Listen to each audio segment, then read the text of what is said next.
We have some breaking news. The Senate Foreign Relations Committee has approved the resolution of force against Syria in a 10-7 vote. The full Senate and House must still approve the authorization of military action in Syria. And we'll have that and more right here, right now on the News Hub. Good afternoon and welcome. With more on this, we're joined by Wall Street Journal's Neil King from Washington, D.C.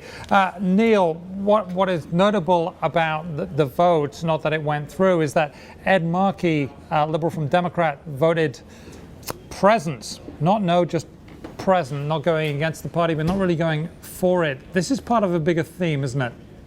Yeah, I mean, it's never necessarily been thought that the Senate would be the big problem here. And it's hard to say that this Senate Foreign Relations Committee vote in itself is representative even of what will happen in the full Senate. But one of the problems, the interesting problems that Obama faces going forward is going to be the liberal contingent in the House itself. The Congressional Black Caucus, a lot also of the more liberal California, West Coast Democrats, et cetera, that have been among Obama's strongest allies. A lot of them at the moment are saying that they're not keen on going forward here. A number of them have told us that they're definitely going to vote no. And all you're going to need is probably 35 to 45 Democrats voting no. If there are enough Republicans voting no, I think that count could easily get up to 180 or so. There is a possibility that this could go down in the House. It could go down in the House. I mean, I guess one of the questions is, will that make any difference? Will it just be pushed through by the president anyway? But let's stick with the liberal question. I know that here in New York, Charlie Rangel's not that thrilled with that.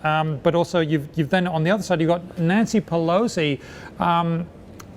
She wants this to go through. What is she going to do about that? Is she going to have a whip round saying, hey, you've got to vote with us. We really want you to vote along party lines, or is it going to be different?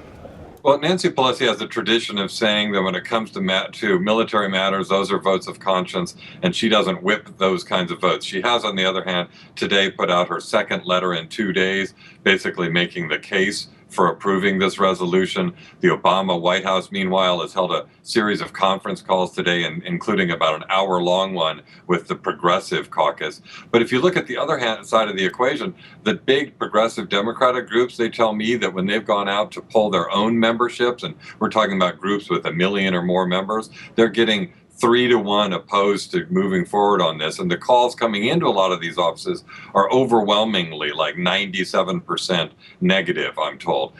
There is so limited support among Democrats and not necessarily a lot of support among Republican voters either, it would seem. Okay, so let's go through some of the folks mentioned in your story. Jim McDermott, is he likely to present the president with a problem? Well, I mean, Jim McDermott, when I talked to him, said he was leaning no. He has a history of voting against these kinds of things. I don't think he's going to fall into the yes camp.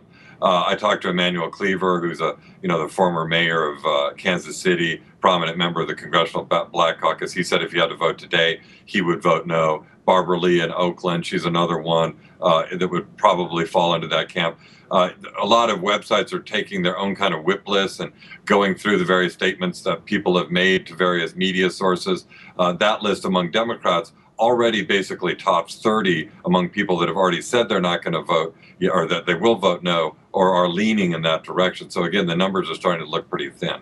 Okay, now one of the things that I find very interesting here is that, I mean, the U.S. has basically just gotten out of 2 very long wars, and they were very expensive, and they've been very damaging in some ways to the American psyche. If that wasn't the history, would this be less of an issue of trying to get this through? Are we victim to our recent past? Well, absolutely. I mean, one of the ironies here, of course, is that President Obama rose to the White House on the strength of his own opposition to the Iraq War. A lot of Democrats, particularly in the House that have been around since that time, still bear those scars. The memories are long, and there's a lot of skepticism about the case being made by the government on the need to go forward, and even skepticism about the evidence tying this directly to the government. Okay, interesting stuff. Well, it sounds like we're going to have a lot to report on over the next few days. Thank you very much, Neil King of the Wall Street Journal. We appreciate your time, sir.